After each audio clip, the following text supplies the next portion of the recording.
आम आदमी पार्टीचे राष्ट्रीय संयोजक व दिल्लीचे मुख्यमंत्री अरविंद केजरीवाल यांना रात्री सूळबुद्धीने बीजेपी सरकार, मोदी सरकार यांनी रात्री अटक केलेली आहे। आम्ही आम आदमी पार्टी जिल्ह्याच्या वतीने जिल्ह्याचे पदाधिकारी आम्ही त्याचा निषेध व्यक्त करण्यासाठी आज जिल्हाधिकाऱ्यांना निवेदन दिलेलं आहे। केजरीवाल साहेबांना त्यांनी आधी 9 समन्स पाठवले, नंतर त्याच दिवशी 10वा समन्स पाठवून त्यांनी देशाची लोकशाही व संविधान हे त्यांनी धुळीस लावलेलं आहे। कारण त्यांच्याकडे संविधानाचा किंवा लोकशाहीचा कुठलाही विषय शिल्लक नाही। एकाच दिवशी 2-2 जर ते आपल्याला नोटिसा देत असतील आणि संध्याकाळपर्यंत लगेच अटक करत असतील आणि देशातली सर्वात वाईट घटना ही आज पहिल्यांदा घडली की मुख्यमंत्र्याला अटक केलेली आहे।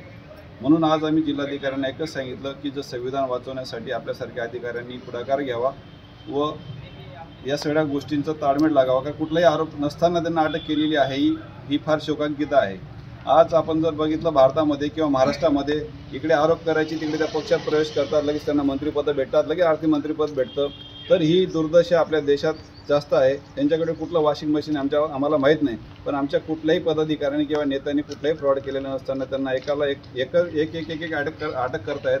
आणि शेवटी इंडिया अलायन्सला रोखण्यासाठी फक्त त्यांना केजरीवालच आता टप जात होते, त्यामुळे त्यांनी निवडणुकीच्या काळात लोकशाही आचारसंहिता लागल्यानंतर त्यांनी अटक केलेली आहे। म्हणून लोकशाही वाचवण्यासाठी सगळ्यांनी आम्हाला मदत करावी किंवा मीडियाने पण आम्हाला मदत करून जास्तीत जास्त आम्हाला आम आदमी पार्टीसाठी हे करावं, हे आम्ही आज आपल्याला सांगतो।